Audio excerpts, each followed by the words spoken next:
Je m'en vais emprunter les idées de Sophie Abba pour vous servir, amis téléspectateurs. Bonjour. Aujourd'hui, nous allons vous donner le best-of de Idées. Idées, cette émission que vous connaissez déjà. Cette idée où nous avons l'habitude de débattre de fond sur la bonne forme. Aujourd'hui, j'ai comme invité celle qui avait l'habitude de vous servir, Sophie Abba. Je veux nommer la belle et talentueuse journaliste. Bonjour Sophie Abba. Bonjour Ndeye Marème. Quelle introduction. Franchement, bravo. Non, mais c'est bien mérité. Merci. Donc, Sophie Abba, tu es titulaire d'un diplôme en journalisme et animation, animation télévision. Vous l'avez eu à Montréal, CA. Oui, donc, vous avez également une licence en sciences politiques. Donc, vous avez également fait une formation en deuxième cycle en droit international, c'est bien cela. Et vos études secondaires, disons, vous l'avez fait ici au Sénégal, dans le lycée international bilingue à Dakar. C'est bien cela? Oui, c'est bien cela. Déjà, je vais dire que ça fait bizarre d'être invitée. Je te C'est vois à vrai. travers mes yeux, mais franchement, merci beaucoup. Oui, c'est ça. En gros, c'est ça le parcours. Et puis, oui, je suis rentrée au Sénégal il y a 2 ans. D'accord. Et voilà, c'est comme ça qu'on a commencé avec Idées sur ITV. Alors, qu'est-ce qui est à l'origine du concept déjà de Idées, de cette émission Idées? Alors, si je dois retourner à la base, Idées, c'est une émission dont j'ai apporté le concept. Personnellement, pourquoi? Parce que j'avais une émission qui était parallèle à cela à Montréal. D'accord. Comme tu disais, j'ai commencé mon cursus à Montréal, où j'ai d'abord fait donc la licence en sciences politiques à l'Université de Montréal. D'accord. Ensuite, j'ai fait une formation en journalisme et animation télé. Et à la suite de laquelle j'ai travaillé dans une radio qui s'appelle Rock Radio à Montréal. J'ai eu à faire quelques stages aussi à Radio-Canada. Et pendant que je travaillais à cette radio, j'ai développé le concept de la même émission, hein, Idées. Mon but, c'était vraiment de développer des sujets de société qui touchent les gens en général, d'en débattre sans tabou et de voir un peu ce que ça relance chez les gens en fait comme sentiment. Et je me dis que c'est important, la communication de toute façon ça a toujours été ma passion. Parlant de communication, qu'est-ce qui vous a poussé à épouser le métier de journalisme et communication? Exactement, alors le métier de journalisme et communication m'est venu parce que je suis tombée amoureuse du micro, comme on dit. Oui, non, c'est ça. Parce que juste après ma licence en sciences politiques, je me voyais plus aller dans les organisations internationales, etc. D'accord. Je suis allée me former parce qu'il me fallait être professionnelle. Je ne voulais pas juste rentrer dans le métier comme ça. Donc, j'ai fait ma formation en journalisme. J'ai appris les techniques journalistiques, que ce soit le reportage, la présentation, etc., etc. La brève, comment présenter une brève, comment faire toute la base du journalisme qu'on connaît. Et voilà, c'est quelque chose que j'ai embrassé aujourd'hui. Je pense que je ne peux pas vivre sans. C'est toute une passion. C'est votre vie également. Exactement, exactement. C'est devenu ma vie. D'accord. Donc, pour revenir justement à la création du concept de Idées, à la base, le nom n'était pas Idées. Le nom était la plateforme. La plateforme. Ça s'appelait la plateforme parce que je me suis dit, c'est une plateforme qu'on offre aux gens pour justement s'exprimer, pour communiquer sur des sujets importants et pour échanger. D'accord, mais je pense que le nom Idées est beaucoup plus large. Exact. Le nom Idées était beaucoup plus large, c'est pour élargir. Et c'est justement quand je suis venue à ITV que j'ai discuté avec nos chargés de prod, notre administration et tout. Ils m'ont proposé, c'est eux en fait qui m'ont proposé le nom de Idées. Et ça a collé parfaitement parce que ils m'ont dit, mais en fait, ton émission c'est un échange, un débat, etc. C'est plus des idées qu'on donne et ça te permet d'aller un peu plus large sur justement les idées de la société, qu'est-ce que les gens pensent, comment les développer, comment communiquer, comment avoir vraiment des débats de fond. Et donc c'est comme ça qu'on est venu en collaboration avec le nom Idées. Et aujourd'hui, à travers Idées, quel message cherchez-vous à véhiculer? Franchement, le message qu'on cherche à véhiculer, c'est plus qu'on peut parler de tout en fait. Tout dépend, c'est pour ça qu'on dit des débats de fond sous la bonne forme. Parce que moi, je me dis, je pars du principe que Ndeye Marème, on peut parler de tout ensemble, mais tout dépend de comment on aborde le sujet. Si je viens et que j'aborde un sujet sensible avec toi, qui touche ta sensibilité, il faut trouver les mots pour pouvoir en discuter. Et pour que tu puisses être réceptive en fait à ce débat-là. Je ne vais pas venir et dire ok, ça c'est mauvais, ça c'est bien. Non, c'est pas un jugement de valeur. C'est plus quelles sont tes idées à toi et quelles sont mes idées à moi et comment on peut les développer pour que chacun, quand chacun part de son côté, chacun retienne quelque chose de nouveau auquel il n'avait pas pensé.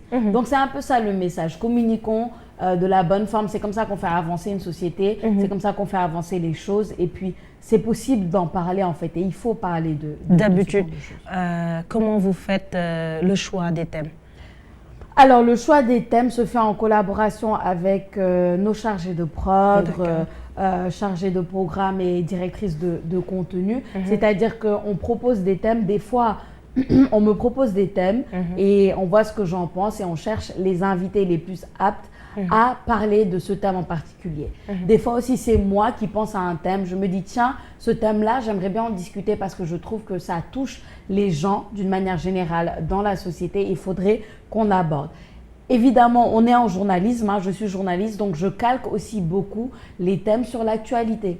C'est important. Par exemple, la dernière fois, on a parlé, bien entendu, de l'émigration clandestine, parce que c'est ce qui touche la société. Les thèmes d'actualité. Exactement. On se calque aussi sur les thèmes d'actualité qui touchent la société. On essaie de les aborder sous un angle assez expérimenté. C'est pour ça qu'on essaie d'avoir des experts de chaque thème pour qu'ils puissent déjà revenir sur l'historique du thème et donner leur avis sur comment est-ce que ce thème-là, justement, touche la société.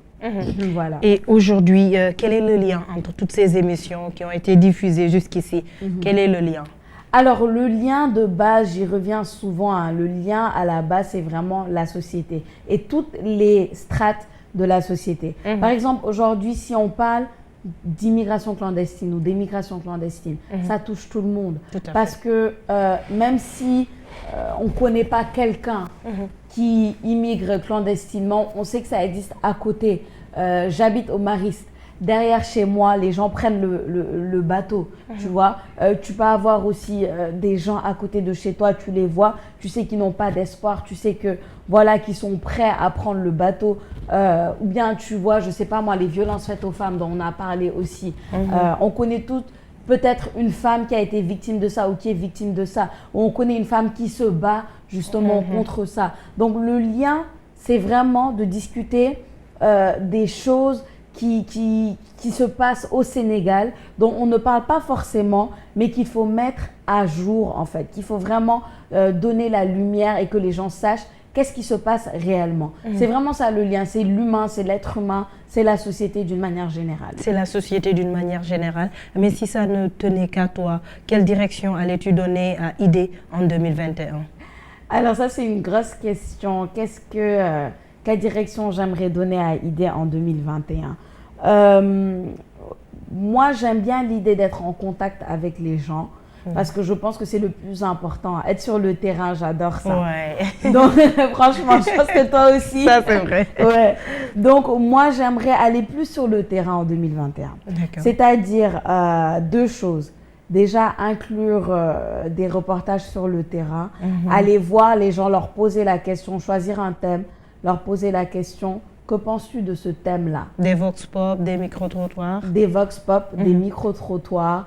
Voilà, aller voir, recueillir l'avis de la population et venir l'apporter sur le plateau. Et confronter en fait les experts. Parce que souvent aussi, on tombe sur des experts qui sont vraiment sur leur expertise. C'est-à-dire qu'ils sont confinés dans leur recherche, leur historique, et il peut y avoir un petit décalage avec ce qui se passe sur le terrain.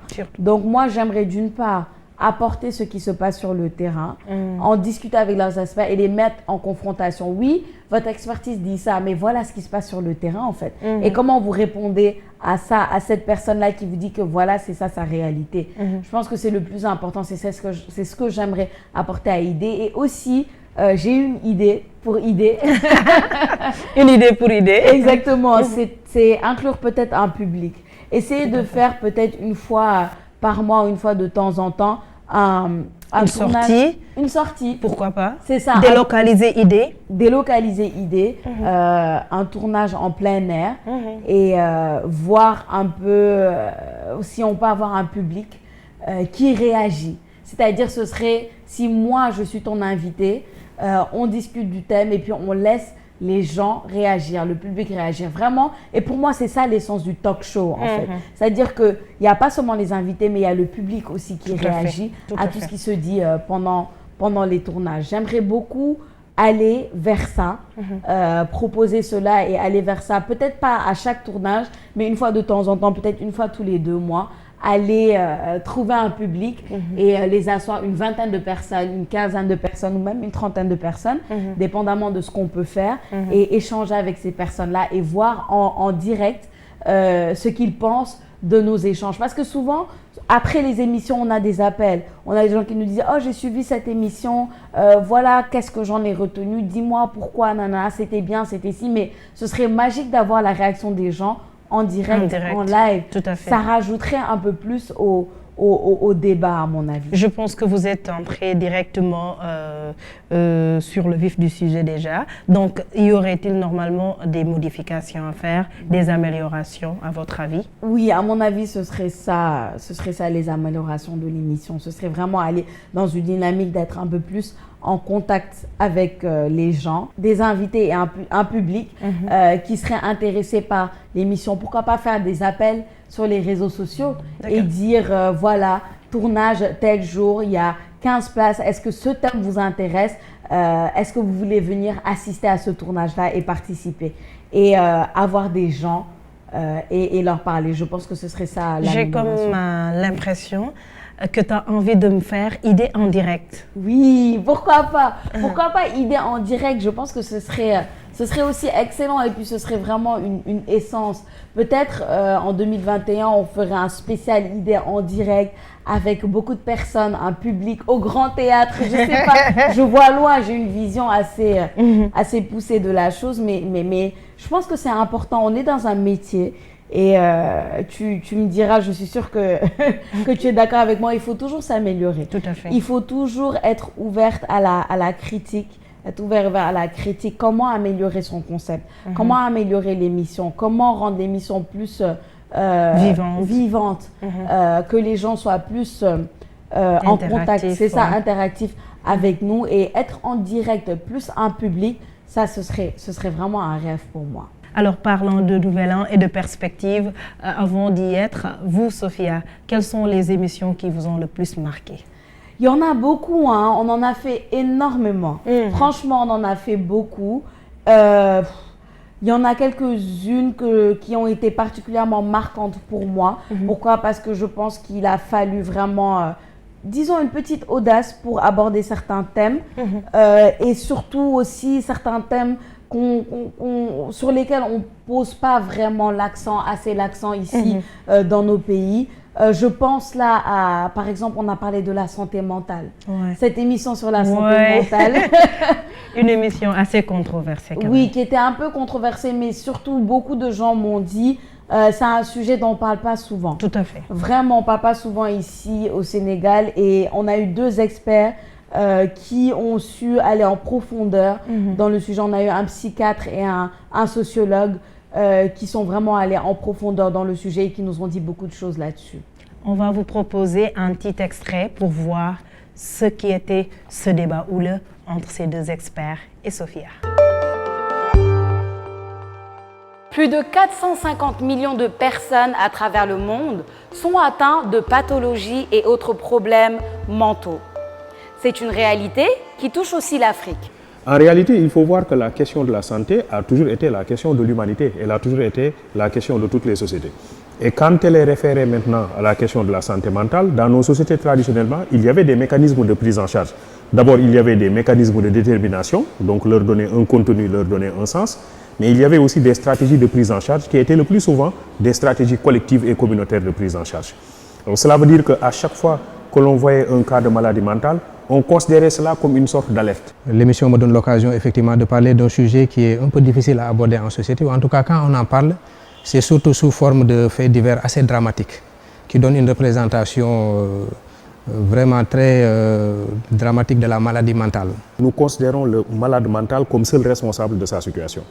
Et en considération de cela, c'est une présomption de culpabilité qui est accordée au malade mental. Il est coupable.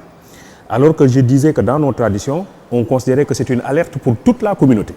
Et donc, c'est toute la communauté qui se mobilisait pour prendre en charge le malade mental. Aujourd'hui, on a l'impression que ça devient un fardeau pour la famille du malade mental. Et dans certains cas même, c'est des gens qui sont plus ou moins rejetés, exclus, et qui doivent se contenter d'être dans la rue. Vous pouvez voir un peu le décor de la rue à Dakar ou de la rue dans beaucoup de milieux au Sénégal, dans beaucoup de localités au Sénégal. Alors des malades mentaux qui errent parce que personne ne veut plus les prendre en charge. C'est un divorce total avec la famille, un divorce avec la communauté, un divorce avec la société, et ça constitue un sérieux problème pour la communauté et pour le malade mental. La santé mentale est le parent pauvre de la médecine. C'est surtout en matière de financement. Effectivement, il n'y a pas beaucoup de ressources. Si vous voyez aussi, c'est par rapport à des priorités. Des politiques de santé qui donnent la priorité à des maladies qui tuent, des maladies comme le sida, les cancers, les maladies cardiovasculaires. Et l'essentiel de ces financements vont habituellement à ces genres de pathologies. Mais ce que l'OMS a compris depuis un certain nombre d'années, c'est qu'en fin de compte, il est très difficile de traiter un diabétique déprimé. C'est-à-dire que la dépression était sous-diagnostiquée, c'est ces malades qui présentaient des pathologies chroniques. Ça veut dire que quelqu'un qui est déprimé, il est difficile de lui faire respecter un régime alimentaire. Il est difficile de lui faire prendre des médicaments parce que c'est quelqu'un qui est un peu dans le découragement, dans la tristesse. Et il fallait effectivement dépister et diagnostiquer une dépression sous-jacente pour améliorer la prise en charge de façon globale. On parle d'environnement social, on parle de nos réalités face à la santé mentale. Il y a cette discipline qui s'appelle l'ethnopsychiatrie, qui met en rapport justement, c'est en fait une psychiatrie transculturelle. Qu'est-ce que vous pensez de l'ethnopsychiatrie et est-ce que c'est une discipline qui devrait être plus utilisée aujourd'hui? En français, on dit arbre. En wolof, on dit garab. En français, on dit médicament. En wolof, on dit garab. Ça veut dire que l'arbre est un médicament. Oui. En conséquence, l'arbre, il doit être protégé. Parce que simplement, dans ces traditions, on considérait que l'arbre aussi est l'habitacle de forces surnaturelles. Plus de 450 millions de personnes à travers le monde sont atteintes de pathologies ou autres problèmes mentaux. C'est une réalité qui touche aussi l'Afrique. Avec ce fléau, il est possible de se poser la question par rapport au traitement et à la suivi et la prise en charge ici au Sénégal. Culturellement, dans plusieurs pays d'Afrique, la source même des handicaps psychosociaux est souvent liée à des croyances traditionnelles. Différents types de traitements existent dépendamment des ethnies, comme le Ndeup ou le Tour. Je cite les mots de Sophia. Alors, Sophia, exactement, qu'as-tu vraiment pensé de ce thème-là? J'ai adoré aborder ce thème-là. Je l'ai abordé plusieurs fois sur d'autres plateformes parce que c'est quelque chose qui touche beaucoup sans qu'on le sache. Quand on regarde bien, il y a des problèmes mentaux avec lesquels on vit au quotidien. Ce sont des choses qui sont parmi nous, qui existent parmi nous et on n'y prête pas vraiment attention, mais qui affectent dans la vie de tous les jours. Donc, soit on laisse ces problèmes mentaux aller jusqu'à l'extrême, où on dit, écoute, la personne est exclue de la société, comme l'ont dit nos deux experts, ou alors, voilà, on les intériorise et ça nous affecte dans la vie de tous les jours, dans notre travail, avec nos relations sociales, avec nos amis, avec notre famille, etc., sans vraiment savoir ce que c'est. Et en Afrique en général, au Sénégal en particulier, on n'a pas cette habitude-là de traiter entre guillemets les soucis mentaux d'une manière vraiment basique. On n'a pas cette culture d'aller voir le sociologue, d'aller voir le psychologue, etc., de discuter avec lui. C'est vraiment culturellement, c'est pas ce qu'on fait, mais je pense que les deux experts, Djiby Diakhaté a su en tout cas le toucher et dire que c'était important et qu'il fallait l'inclure en tout cas ici et que c'est plus palpable qu'on ne le pense. C'est pas quelque chose d'extraordinaire en fait, la santé mentale. C'est vrai que c'est un sujet assez tabou et sensible. On le sent même dans vos propos. Mais vous pensez exactement qu'on en parle ici au Sénégal assez souvent? Non, pas assez souvent. Comme je le dis, on n'en parle pas assez souvent. On le traite pas comme il faut, on intériorise beaucoup. On a cette culture-là de ne pas forcément parler de nos problèmes, surtout de montar, mais c'est très bien, surtout de Barnotop, mais en même temps, c'est bien d'avoir des gens de proximité avec qui échanger, parce que moi j'ai l'habitude de dire ni règle, tu vois, quand ta tasse est pleine, elle se verse. Ça, c'est sûr. Elle se verse. Donc, garder, intérioriser des choses et ne pas en parler. Voilà. Et surtout qu'avant, ce qui aidait beaucoup l'Afrique et le Sénégal en particulier, c'est qu'on avait des grandes familles, des familles proches. C'est-à-dire que tu as toujours une tante à qui parler. Tu as toujours un parent à qui parler, une sœur, un frère, une mère, un père. Mais maintenant, on vit un peu à l'occidental. On vit un peu à l'occidental. C'est très individualiste, c'est très... moi, mon mari, mes enfants. On n'a pas le chien. Voilà. Vraiment, on prend les choses de l'Occident, mais mélangées à notre culture et on ne sait pas vraiment comment faire le cocktail pour que ça marche en fait. Et je pense que la santé mentale est beaucoup, agit beaucoup dessus, notre santé mentale. Comment faire le cocktail du traditionnel et du moderne. On avait des méthodes traditionnelles avant, qui existent aussi encore, mais un peu moins. Comme je le disais dans l'introduction, comme tu l'as dit, le tour, ce n'est rien que des méthodes traditionnelles pour gérer la santé mentale. Ce n'est que ça, en utilisant d'autres mots. Donc maintenant, comment l'intégrer dans notre société? On en a énormément besoin, vraiment. Et pour toi, à votre humble avis, quelle serait normalement la solution à préconiser? La solution à préconiser, c'est déjà de ne plus en faire un tabou. C'est de parler. Décomplexer. Voilà, décomplexer, parler.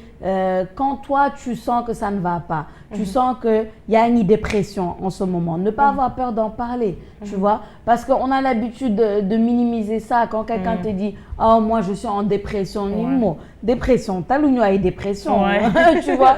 Ça veut dire quoi et tout, c'est des affaires de blanc, etc. Mais il faut arrêter de penser comme ça parce qu'il y a des gens qui souffrent parmi nous sans que personne ne le sache. Sans que personne ne le sache parce que justement, ils se sentent pas à l'aise pour en parler. Mais il faut des outils. Comment on traite une dépression? Comment on se sort d'une dépression? En fait, comment savoir déjà que en ce moment, tu es en train de déprimer et que ça t'empêche de travailler correctement, ça t'empêche d'occuper ta place correctement dans la société, dans ta famille d'abord et dans la société en général.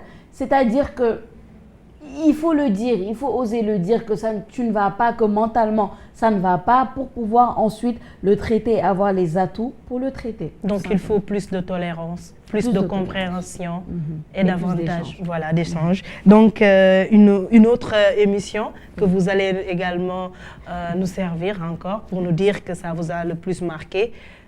Oui, je rigole déjà parce que je suis en train de penser à une émission choisie on a parlé du mariage chez les jeunes. Ça m'a beaucoup plu également, le mariage chez les jeunes, parce que déjà c'est un sujet d'actualité déjà, mais aussi c'est un sujet qui peut secouer et puis qui peut donner beaucoup de langocha, comme on dit, et c'est très sensible également, parce que dès qu'on parle de jeunes, tu vois ce que ça donne. Donc c'était quoi le sujet exactement?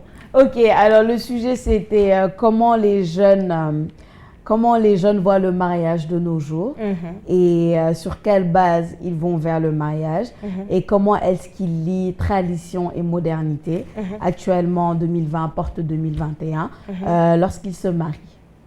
Ah ouais. Donc je vais vous proposer un petit extrait et puis après on va en débattre. Évolution sociale et culturelle, nouvelles réalités, modernité. On constate aujourd'hui en Afrique une nouvelle manière d'aborder les relations de couple et le mariage chez les jeunes dans une société qu'on appelle souvent hybride. Avant, par exemple, nos pères, par exemple, s'ils devaient choisir une femme, ils devaient choisir, par exemple, ils cherchaient une femme, une très bonne femme, avec beaucoup, C'est quoi une très bonne femme? Bon, c'est une très bonne femme, une femme voilà, qui a des comportements vraiment que la société apprécie. Voilà, donc, et avoir aussi beaucoup d'enfants. Et c'est la société qui définit ces comportements. Très bien, voilà. Maintenant, ce n'est plus le cas. Maintenant, nos hommes, ils demandent encore plus. Non seulement tu dois être bonne, belle, séduisante, indépendante et, comme on dit, jonge et experte en la matière. Ouais. Donc ça pose problème. D'accord. Ok. Qu'est-ce que vous pensez de ça? Est-ce que les critères ont changé? Sophie, oui, parce que on peut dire que c'est le monde à l'envers dans le choix des couples. Pourquoi? Parce que simplement, auparavant, ce n'est pas ce que nous voyons. Qu'est-ce que nous voyons avec nos mamans, avec nos grands-mères et autres? Ce n'est pas l'homme qui sortait de sa maison pour aller chercher une fille à épouser. Ce n'est pas la fille que vous rencontrez dans la rue qui se déhanche, si vous voulez, ou bien qui s'habille de façon sexy et que vous prétendez amener dans votre maison pour une vie conjugale. Non, c'est l'oncle. C'est la maison de l'oncle. Pourquoi? Parce que votre maman est là. Elle a été repérée par votre grand-père qui a demandé à votre papa de l'épouser. On a constaté que la maman était une bonne épouse. On dit, on retourne à la source. Mais le problème est que quand tu dis à la personne, là c'est normal. C'est normal, tous les hommes sont infidèles. Et que tu lui dis, par exemple, de résigne-toi. Tu ne lui donnes pas les bagages. De comment, par exemple, les bagages à mettre en place pour digérer l'émotion. Pour comment savoir, par exemple, accepter l'autre de telle sorte que ça ne va pas se répercuter sur des problèmes, des disputes dans la filière ou bien même des violences conjugales. Donc c'est ça le problème. Ce que je disais tout à l'heure, je ne fais pas l'apologie de l'infidélité, mais je dis ce que les jeunes d'aujourd'hui font en relation tout court. Mais est-ce qu'une relation vaut qu'on te tabasse? Une relation seulement avec une personne d'ailleurs qui ne... Mais en mariage non plus. Hein. Mais en mariage non plus. Mais si vous acceptez d'être tabassé en relation, en mariage, qu'est-ce que vous aurez? C'est Tout clair. à fait. C'est ce que les Wolofs disent. Tout ce qui s'affiche en vie de couple se présentera dans la vie conjugale. Conjugale. Évolution sociale et culturelle, nouvelles réalités et modernité. On constate aujourd'hui, Sophia, en Afrique, on a une nouvelle manière d'aborder les relations de couple et le mariage chez les jeunes dans une société qui se dit hybride. Donc, qu'est-ce qui t'a le plus marqué dans ce sujet qui est tellement pertinent et intéressant en même temps? Je pense que comme toi, tu as dû beaucoup rigoler quand tu as vu l'extrait. C'était très controversé. Je pense que ça, c'était assez controversé parce que les deux invités avaient des positions très fortes. Et quand tu présentes une émission, tu essayes de laisser la place aux invités. Ton rôle, c'est vraiment de poser les questions. Donc, dites-moi, qu'est-ce que tu as pensé réellement de ce thème-là, mariage chez les jeunes d'aujourd'hui? Personnellement, ce que j'ai pensé, c'est plus que chacun s'adapte comme il peut. Quand on dit société hybride, c'est une société qui cherche à s'adapter. Tout à fait. C'est une société qui vit de nouvelles réalités. C'est une société qui se trouve entre ses racines profondes et très importantes. On a une culture vraiment très importante, très profonde qu'il ne faut pas oublier, mais qui est aux abords de la modernité et qui est poussée, qu'on le veuille ou non, qu'on l'accepte ou non, vers une modernité, de nouvelles réalités qui viennent à elle. Donc, comment s'adapter? C'est déjà tout un processus d'adaptation entre les deux pour ne pas qu'il y ait ce choc-là de culture. Et c'est déjà assez difficile, à mon avis. Cette adaptation-là n'est pas facile. Donc, pour une société et pour chaque individu, dépendamment de ses réalités à lui-même, donc chacun doit pouvoir avoir l'espace pour s'adapter et pour faire ce qui est mieux pour lui-même. Tu ne penses pas que cette modernité n'est pas en train de piétiner sur la tradition, surtout nos valeurs culturelles? Elle ne devrait pas. Honnêtement, elle ne devrait pas dans le sens où, comme je dis, l'adaptation est difficile. Et l'adaptation dépend de où est-ce qu'on se trouve, où est-ce que chacun se trouve et elle est propre à chacun. C'est-à-dire que moi et mes réalités, moi Sophia et mes réalités, toi Ndeye Marème et tes réalités, qu'est-ce qui marche pour toi? Qu'est-ce qui marche dans ton foyer? Qu'est-ce qui marche pour ton union, pour ta famille? Je pense que c'est ça. Je pense qu'il n'y a pas de règles précises à dire. Par exemple, ce qui a beaucoup fait rire, c'est que la dame, Madame Kiné, que j'ai adoré avoir sur le plateau, elle a lancé une affirmation en disant « tous les hommes sont infidèles ». Tous les hommes? Oui, comme tu le vois, tous les hommes sont infidèles. Et moi, je dis que… il y a des exceptions quand même. Franchement, il y a des exceptions. Je me dis qu'il devrait peut-être y en avoir sur ce thème-là, par exemple. Mais quand on lance des affirmations comme ça, on ne laisse pas aux gens la place pour faire leur propre choix. Parce que chacun fait ses choix et je pense que c'est ce qui me manque. Il ne faut pas dire, OK, c'est comme ça pour tout le monde.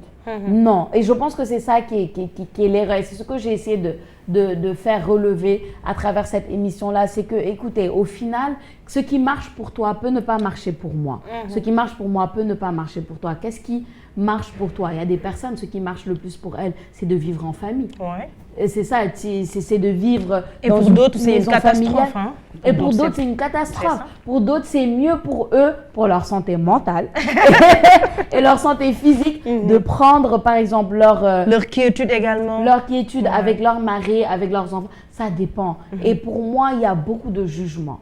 Et c'est ça, en fait, qui met des freins. Il faudrait qu'on arrête les jugements et que chacun fasse, en fait, dans son union, ce qui a du sens pour lui, et pour eux et pour sa famille. Tu ne sens pas une certaine pression, un conflit générationnel entre les jeunes d'aujourd'hui et nos mamans, nos papas? Oui, je pense c'est sûr qu'il y a un choc qui se passe, mais tu sais ce qui est plus intéressant, parce qu'on le connaît, le choc générationnel, et c'est tout simplement dû au fait que les réalités qu'on vit, nous, aujourd'hui, ne sont pas les mêmes que nos parents vivaient avant. Donc, c'est un peu normal. Mais ce qui me choque encore plus, ce que je trouve quand même assez choquant, c'est le choc qu'il y a entre jeunes. Parce qu'il y a même un choc entre jeunes qui viennent d'une certaine réalité et d'autres qui viennent d'une autre réalité. Il n'y a pas assez de tolérance. C'est-à-dire que c'est comme si on disait tout le monde doit faire comme ça. Mais ce n'est pas ça. Les jeunes ne sont pas assez tolérants entre eux-mêmes. Et pour moi, une union, c'est que tu dois t'unir avec quelqu'un qui voit la vie juste de la même manière que toi. Mais est-ce qu'il y a assez de maturité également chez les jeunes d'aujourd'hui pour pouvoir s'engager? Ça, c'est une question. Ça, c'est une question. Moi, je pense qu'il faut le faire pour les bonnes raisons. C'est-à-dire que faut pas le faire sous la pression, juste parce que voilà, c'est le moment et tout. Mais quand on le fait pour les bonnes raisons, je pense que c'est la meilleure chose, parce que voilà, la maturité vient avec ça. Parce que pourquoi tu le fais en fait? Pourquoi tu le fais? Est-ce que tu le fais pour la société? Est-ce que tu le fais pour toi? Est-ce que tu le fais parce que tu veux fonder ta famille? Pourquoi tu le fais? Généralement, quand tu sors d'une émission, quelle appréciation tu as de tes invités, généralement? Non, mais pour la plupart, en tout cas jusqu'ici, sant yàlla, parce que ça se passe bien, parce que j'ai des invités qui sont en général très dynamiques et très pertinents par rapport au sujet. Et chacun apporte sa touche. Donc souvent, les invités me disent vraiment « merci de m'avoir invité ». Merci pour ce moment, pour cet échange. On apprécie pas mal. Un autre sujet, un autre thème également, le colorisme. Je pense que ça également, ça t'a beaucoup plu. Ça m'a beaucoup plu. Ça, c'était assez difficile, assez lourd pour moi, le colorisme. Pour les gens qui ne savent pas ce que c'est le colorisme, c'est cette inégalité qu'il y a entre différentes couleurs de peau. Noir, blanc. Voilà, noir. Moi, je dirais plus la peau noire elle-même, mais la peau noire moins claire, la peau noire plus claire. Voilà, c'est cette stigmatisation et on accepte plus en général une peau noire plus claire qu'une peau noire d'ébène, foncée. Et qu'est-ce que ça crée comme dommage dans notre société? Par exemple le khessel, d'où ça vient, on a essayé de traiter de ça, d'où ça vient, etc., etc. On suit l'extrait et on revient également. À la différence du racisme, le colorisme est une discrimination qui se vit à l'intérieur d'une communauté. Elle différencie les individus selon la clarté de leur peau. actuellement, c'est vrai que nous ne sommes plus à l'époque du colonialisme, mais on retrouve toujours ces stigmatisations. Même si, comme l'a dit M. Diallo, il y a des efforts qui ont été faits, mais on trouve toujours cette stigmatisation. Même dans nos sociétés actuelles, on peut prendre l'exemple d'un bébé qui naît, ou bien de 2 bébés qui naissent en même temps.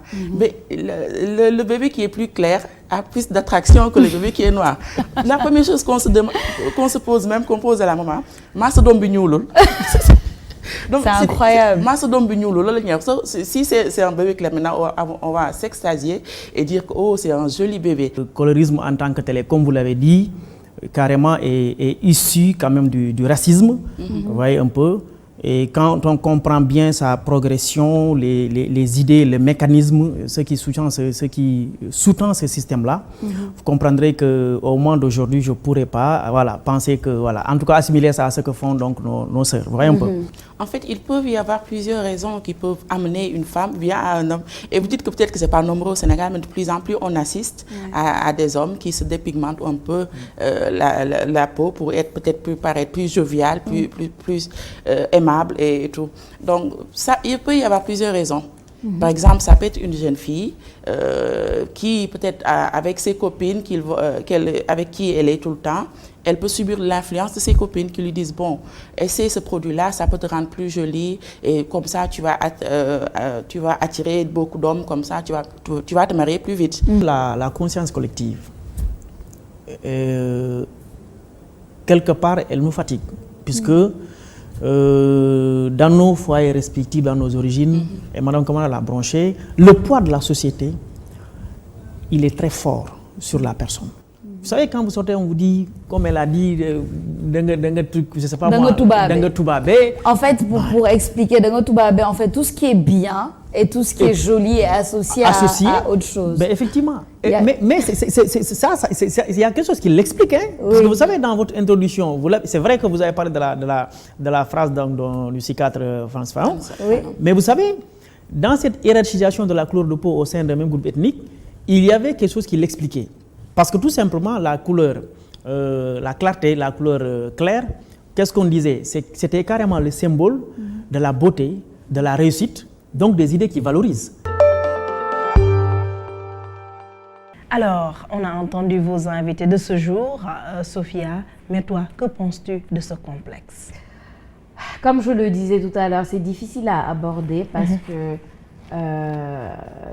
en introduction, je te disais que je pense qu'on peut parler de tout, dépendamment de comment on aborde le sujet.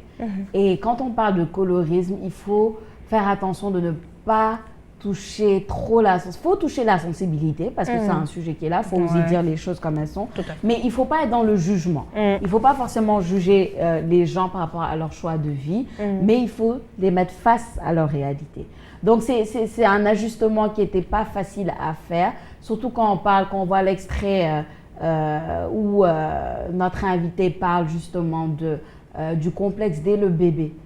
Que ici au Sénégal, quand un bébé naît, l'expression bah ñuulul. Ouais, c'est vrai. On en rigole. C'est dommage, mais c'est la réalité. Mais c'est la réalité. Et c'est triste en fait. Et c'est difficile à aborder parce qu'on le prend à la légère comme ça, mais ça crée vraiment des complexes. Parce que les guisous ñuulé, tu vois ce que je veux dire? Et que la personne grandit avec ces complexes-là, la personne va être poussée par sa société en comprenant dès le bas âge que sa couleur noire ne plaît pas en fait. Et donc va se sentir obligé d'utiliser des mécanismes pour changer cette couleur. Le khessol par exemple. Je ne juge pas. Tout à fait. Je ne juge pas du tout, mais c'est juste encore une fois pourquoi tu le fais. Est-ce que c'est pour plaire à la société ou est-ce que c'est pour plaire à toi-même, tu vois? Tant que c'est un choix dont tu comprends pour toi et tu comprends un peu les mesures, tu comprends d'où ça vient et tout, il n'y a pas de problème, chacun fait ses choix. Mais ce qui est dommage, c'est ce complexe-là qu'il y a souvent chez les gens à cause du colorisme et à cause de leur couleur de peau. Et c'est un sujet qui touche l'Afrique, les Noirs en général, et pas seulement, au-delà même de nos frontières. Il y en a beaucoup qui ont ce problème-là de colorisme. Donc c'était lourd quand même à traiter. Qu'est-ce qui t'a poussé à choisir ce thème-là? Parce qu'on le vit. On le vit tous les jours, en le sachant ou sans le savoir. On le vit, on le voit, on voit un peu comment les gens réagissent à certaines choses. à certaines personnes, à certaines réalités et intègre certaines réalités, disons, cette vision de la beauté qui est unilatérale, qui est unique. Et je trouve ça dommage parce que la beauté, elle vient sous plusieurs angles. Elle peut venir avec une peau magnifiquement claire, elle peut venir avec une noirceur d'ébène magnifique, etc. Mais ce complexe-là, et comme je le disais, ça nous vient de l'esclavage. Et quand tu comprends d'où ça vient, tu peux te remettre en question toi-même. Parce que ça nous vient des Blancs, encore une fois, qui nous ont retiré, en fait, ce fait que notre couleur est belle. Et quand je dis notre couleur, c'est le noir vraiment très noir ou le noir vraiment très clair. Notre couleur est tout simplement belle, mais malheureusement, on a intégré que tout ce qui se rapproche du blanc est mieux. Et c'est pour ça qu'à la base, les premières personnes, les premiers noirs sur Terre qui ont commencé à s'éclaircir la peau, c'était pour être acceptés des Blancs. Parce que, comme je le disais, durant l'esclavage, tu avais des colons blancs, des esclavagistes blancs qui avaient des rapports avec des esclaves noirs. Et c'est de là que les premiers bébés métis sont nés. Et ces premiers bébés métis-là avaient de meilleurs traitements que les noirs. Ces premiers bébés métis-là étaient quand même des esclaves, mais des esclaves de maison. C'est ça qu'on appelle les esclaves de maison, parce qu'ils étaient moitié blancs. Donc, ils étaient dans la maison, ils travaillaient dans la maison, alors que les noirs, vraiment noirs, aussi noirs que moi, travaillaient dehors et étaient sous le soleil, avaient un traitement beaucoup plus difficile. Donc, le bébé métis était mieux accepté du maître blanc. Et c'est comme ça que le noir a intégré que plus je suis claire, plus je suis acceptée du blanc, plus je suis meilleure. Et c'est de là que ça vient. Tu vois un peu l'historique, comment elle vient de loin. Juste une question. Si tu avais un bébé, une fille ou un garçon, ça dépend, quelle couleur de poupée tu allais choisir pour lui? Mais par contre, oui, je dis noir, mais je pense qu'un peu de tout en fait. Un peu de tout. Et pourquoi ce choix-là? Parce que je pense qu'il faut représenter la vie. Dans la vie, il y a des enracinement et puis ouverture. Exactement. Il y a du tout et il faut de tout pour faire un monde. Les perspectives d'avenir pour IDE, Sophia? Les perspectives d'avenir pour IDE. Développer le concept. Développer le concept sur ITV, bien entendu. Essayer de toucher le maximum de personnes. Prendre les avis aussi des gens sur quel sujet ils aimeraient voir développer dans cette émission. Quel sujet leur tient à cœur et de quoi ils aimeraient parler en fait. Parce que comme je le disais tout à l'heure, le but c'est d'être proche du public et de s'inspirer du public, de savoir exactement qu'est-ce que le public veut. C'est ça le but et on est ouvert à tout type de sujet et à tout commentaire, comment améliorer l'émission tout simplement, comment s'améliorer. Il y a une boîte ou bien une page où on peut poster ou bien poser des questions par rapport à IDE? Merci, on devrait créer ça. Ah oui, pourquoi pas? Tu as tout à fait raison, on devrait créer ça. Pour l'instant, on est sur les réseaux de ITV. Bon, il y a ITV Sénégal sur Facebook qui repartage l'émission ou des extraits de l'émission. Instagram, pareil, Twitter, pareil, etc. Donc, les gens peuvent nous joindre là-bas. Mais pourquoi pas créer une page IDE un peu partout sur les réseaux sociaux où les gens pourraient échanger. Ça irait bien avec le concept de IDE en public. Le mot de la fin. Merci Nemarem, merci. C'était pas facile pour moi d'être l'invitée. On n'aime pas vraiment parler de soi-même, mais merci pour ce best-of là. Et j'espère tout simplement que les gens vont apprécier sur ITV. J'en profite aussi vraiment pour remercier les gens qui m'ont fait confiance, c'est ITV. Énormément, je les remercie. Je les remercie énormément parce que quand j'ai apporté le concept, c'est pas facile de développer un concept, que les gens y croient, que les gens te fassent confiance. Remercier aussi toute l'équipe. Les hommes de l'ombre. Les hommes de l'ombre. Les gros bosseurs. On le sait, ce sont les gros bosseurs sans qui on ne pourrait pas faire ça. C'est la réalisation. Mass, d'abord c'était là et ensuite Mass qui a pris le relais. Les caméramans, Babacar, Cherou, Sidi, Cher Job, j'en oublie. Le son, Ibamar, Modou, les lumières, vraiment Samba. l'équipe de ITV. La logistique et tout le monde. La logistique, déjà, ouais. chargée de prod, Pinda, Dorine, directrice des programmes, Syrah, chargée de programme, etc. C'est des gens vraiment qui sont là, qu'on ne voit pas, mais sans qui on ne peut pas en fait faire d'émission. Donc je remercie vraiment toute l'équipe aussi pour leur confiance et je les remercie aussi de remettre à l'ordre de temps en temps quand ça dérape. Ils sont là pour ça. Donc vraiment un grand merci. Mais je vais te laisser faire la conclusion. C'est normal, c'est une journaliste, c'est une présentatrice, ravie également de vous recevoir. Merci, tout en espérant que vous avez beaucoup aimé, chers téléspectateurs. Rendez-vous est fixé en 2021, toujours avec la belle Sophia, pour de nouvelles idées, juste pour parfaire notre existence dans ce bas monde. Bonne année et bonne année avec de belles idées.